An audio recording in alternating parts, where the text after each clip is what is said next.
દયારામ ગુજરાતી કવિતાનું મોરપીંછ જેવું મુલાયમ નામ. પ્રેમ ભક્તિ એની ટોચ ઉપર દયારામ ગુજરાતી કવિતાને મળે છે. દયારામનું એક અદ્ભુત પદ છે, આપણે બધાએ વારંવાર સાંભળ્યું છે અને છતાં એની નજીક જવાનું ભૂલી ગયા છીએ. આજે હું આસ્વાદથી બારી ઉઘાડું છું. તમે દયારામે લખેલી એ પદ રચનાના આકાશને ભેટજો. ચિત્ત તું શીદને ચિંતા ધરે, કૃષ્ણને કરવું હોય તે કરે.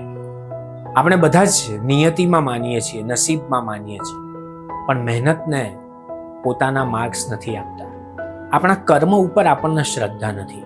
હું જે કરું છું તે સાચું છે કે ખોટું, એવી સરખામણીઓમાં આપણો સમય વીતે છે. આપણે ક્યારેય એવું નથી વિચારતા કે હું જે વિચારું છું એમાં પણ જો ભગવાન શ્રી કૃષ્ણ છે તો પછી મારે મારી જાતના વાજિંત્રને એ વગાડે એમ મારે એને વહેતું મૂકવાનું હોય. આંગળીઓ એની, થપાટ એની, સૂર એના, જંતર એ વગાડે એમ આપણા તાર ધબકાર એકાકાર થવા જોઈએ. પણ આપણને બધા ઉપર વિશ્વાસ છે. આપણને આપણા કરતા આપણા આધાર કાર્ડ ઉપર વધારે વિશ્વાસ છે. પણ જેમણે શ્વાસ આપ્યા છે એ શ્રી કૃષ્ણ ઉપર આપણે વિશ્વાસ નથી રાખતા. દયારામ એમ કહે છે, ચિત્ત તું શીદને ચિંતા ધરે, કૃષ્ણને કરવું હોય તે કરે.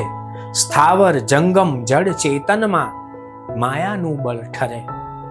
સમરણ કર શ્રી કૃષ્ણચંદ્રનું, જન્મ મરણ ભય હરે. આ બધું સ્થાવર જંગમ જડ ચેતન એ બધામાં એક માયાનું બળ છે. આ માયાથી દૂર રહેવું હોય તો સ્મરણ કર શ્રી કૃષ્ણચંદ્રનું. શું કરશે કૃષ્ણ એનું સ્મરણ કરવાથી? જન્મ મરણ ભય હરે. જન્મ મરણનો આ ભય લાગે છે ને, એ નીકળી જશે તારા જીવનમાંથી. નવ માસ પ્રાણી કૃષ્ણચંદ્રનું ધ્યાન ગર્ભમાં ધરે. માયાનું આવરણ કર્યું ત્યારે 184 ફરે. આ માયાના આવરણને કારણે 84 લાખ ફેરાઓ ફરવા પડે છે. પણ જો એકવાર એનું ધ્યાન ધરીએ તો પછી ગર્ભને જ સાચો સંદર્ભ બને. જે સંચિત છે એ આપોઆપ જ અંકિત થઈને આગળ વધે.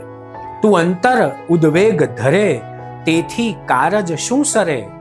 ધણીનો ધાર્યો મનસુબો, હર બ્રહ્માથી નવ ફરે. તું તારા અંતરમાં ઉદ્વેગ રાખે છે અને એટલે જ આ તારું લેણું ઉદ્વેગને કારણે વધતું જાય છે. પણ મનસુબો તો ધણીનો છે, ધાર્યું તો ધણીનું થાય. અલખ ધણી ઠાકર એનું થાય. એનાથી તો પછી બ્રહ્મા પણ પોતાના હાથ હેઠા મૂકી દે છે, કારણ કે એમણે નક્કી કર્યું એ પ્રમાણે આપણે આગળ વધવાનું છે.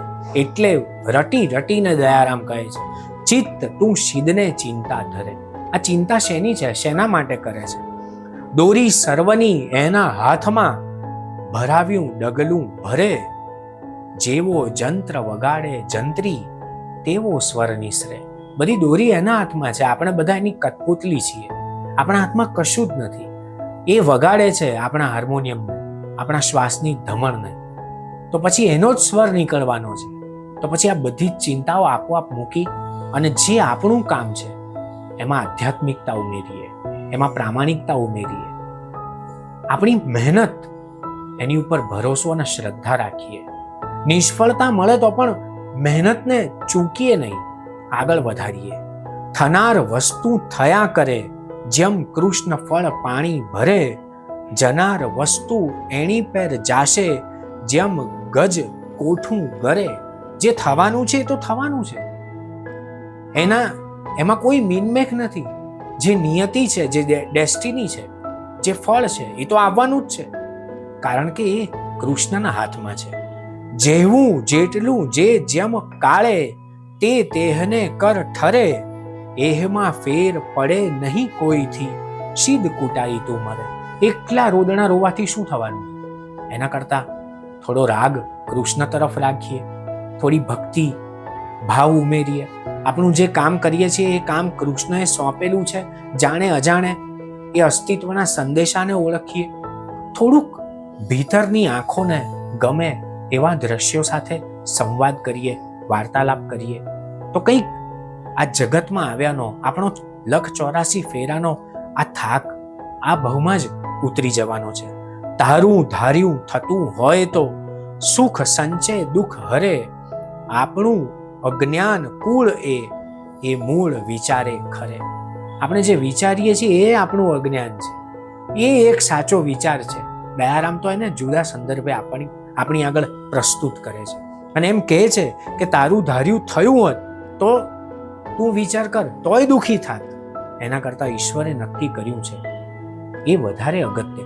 જે હરિ ઈચ્છા છે એ સર્વ ઈચ્છા છે, એ સ્વ ઈચ્છા છે એવું માનીશું તો પછી પ્રત્યેક કાર્ય પ્રભુના પ્રસાદની જેમ આપણને ફળ આપતું થશે. થવાનું અણચિંતવ્યું થાશે, ઉપનિષદ ઓચરે, રાખ ભરોસો રાધા વરનો, દયા શીદને ડરે. રાધા વરનો એક ભરોસો હોય અને ઉપનિષદમાં તો લખ્યું છે કે જે અણચિંતવ્યું થવાનું છે એ થવાનું જ છે, પણ એની ઉપર ભરોસો રાખીશ તો એ ભાવથી તે જે ધાર્યું છે એના કરતાં પણ વધારે આપશે આપણને. કંઈક એવા ભાવ સાથે દયારામ આ પદને લખે છે. કવિતાનો આસ્વાદ એક વાત છે, પણ એ આસ્વાદ ભક્તિ સાથે હોય ત્યારે સાચા અર્થમાં એની પ્રતીતિ ભાવકો સુધી પહોંચતી હોય છે. હું તો એક નિમિત્ત છું, ચિંતા હું નથી કરતો, કૃષ્ણને કરવું હોય તે કરે. બસ કેટલાક આસ્વાદો આપોઆપ થતા હોય, સહજ થતા હોય અને એમાં ઈશ્વરનો કોઈ સંકેત હોય એમ માનીને થતા હોય ત્યારે હું સાંભળતો હોઉં છું અને જોનાર બોલતા હોય છે.